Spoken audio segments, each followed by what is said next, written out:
ಎಲ್ಲರಿಗೂ ನಮಸ್ಕಾರ, ಶುಭ ಸಂಜೆ. ಈ ವಿಡಿಯೋ ಮಾಡಿರೋದು ನಾನು ಬೆಳಗ್ಗೆ 8 ಗಂಟೆಯಲ್ಲಿ. ನಮ್ಮ ತುಮಕೂರು ಹೇಗಿತ್ತು ಬೆಳಗ್ಗೆ 8 ಗಂಟೆಯಲ್ಲಿ ಅಂದರೆ ಮಂಜು, ಎಲ್ಲ ಕಡೆನೂ ಮಂಜು, ರೋಡ್ಗಳು ಕೂಡ ಕಾಣದಿಲ್ಲದಷ್ಟು ಮಂಜು. ಅದರಲ್ಲೂ ಈ ವಿಡಿಯೋ ಮಾಡಿರೋದೇ ನಾನು ನಮ್ಮ ಮನೆ 2nd ಫ್ಲೋರಲ್ಲಿ ನಿಂತ್ಕೊಂಡು ನಾನು ಮಾಡಿದ್ದೀನಿ. ಹೆಂಗೆ ಮಂಜು ಬೀಳ್ತಿತ್ತಂದರೆ, ನಾವು ತುಮಕೂರಲ್ಲಿ ಇದ್ದೀವ ಅಥವಾ ಬೇರೆ ಯಾವುದಾದ್ರೂ ಆಗೊಂಬೆ, ಶಿಮ್ಲಾ ಆ ಕಡೆ ಸೈಡ್ ಏನಾದರೂ ಹೋಗ್ಬಿಟ್ಟಿದ್ದೀವ ಅನ್ನೋ ಫೀಲು. ನಾನು ಈ ಥರ ಅಂತೂ ಯಾವತ್ತೂ ನೋಡಿಲ್ಲ ನಮ್ಮ ತುಮಕೂರಲ್ಲಿ. ಇದೇ ಮೊದಲ ಸರಿ ಈ ಮಟ್ಟಿಗೆ ಮಂಜು ಬೀಳ್ತಿದ್ದು ನೋಡಿದ್ದು.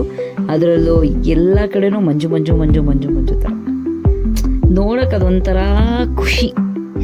ಅದು ಹೇಳೋಕ್ಕೆ ಆಗ್ತಿಲ್ಲ. ಏನೋ ಬೆಳಗಿನ ಜಾವ 5 ಗಂಟೆ 6 ಗಂಟೆ ಆದರೆ ಏನೋ ಇರ್ಬೋದಿತ್ತೇನೋ ಅನ್ಬೋದಿತ್ತು. ಬಟ್ ಇದು ಬೆಳಗ್ಗೆ ಕರೆಕ್ಟಾಗಿ 8 ಗಂಟೆ ಟೈಮಲ್ಲಿ ಈ ಲೆವೆಲ್ಗೆ ಮಂಜು ಬೀಳ್ತಿದೆ ಅಂದರೆ ಅದು ನೋಡೋಕ್ಕೆ ಅದು ಒಂಥರ ಖುಷಿ. ಅದು ಹೆಂಗೆ ಎಕ್ಸ್ಪ್ರೆಸ್ ಮಾಡಬೇಕು ಅನ್ನೋದು ನನಗೆ ಗೊತ್ತಾಗಲಿಲ್ಲ. ಆ ಲೆವೆಲ್ಗೆ ಮಂಜು ಬೀಳ್ತಿತ್ತು. ಒಂಥರ ಏನೋ ಡಿಫ್ರೆಂಟ್ ಎಕ್ಸ್ಪ್ರೆಸ್ ಮಾಡಬೇಕನ್ನಿಸ್ತು ನನಗೆ.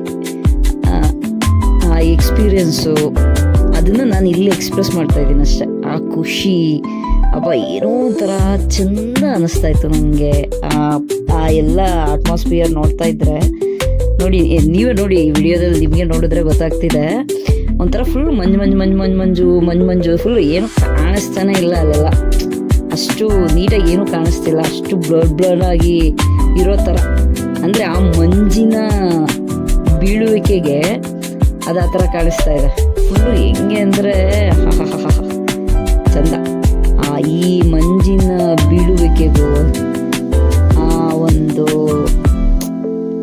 ಏನು ಹೇಳ್ಬೇಕು ಅಂತಂದರೆ ಗೊತ್ತಾಗ್ತಿಲ್ಲ ನನಗೆ. ಅಷ್ಟು ಸಗಲಾಗಿತ್ತು, ಸೂಪರಾಗಿತ್ತು. ಇವತ್ತು ಬೆಳಗಿಂದ ನನ್ನ ದಿನನ ಚಂದ ಮಾಡಿಸ್ತು ಈ ಮೋಡವ ಬೀಳುವಿಕೆ. ಸಖತ್ ಚಳಿ ಒಂಥರ ಚಂದ ಇತ್ತು.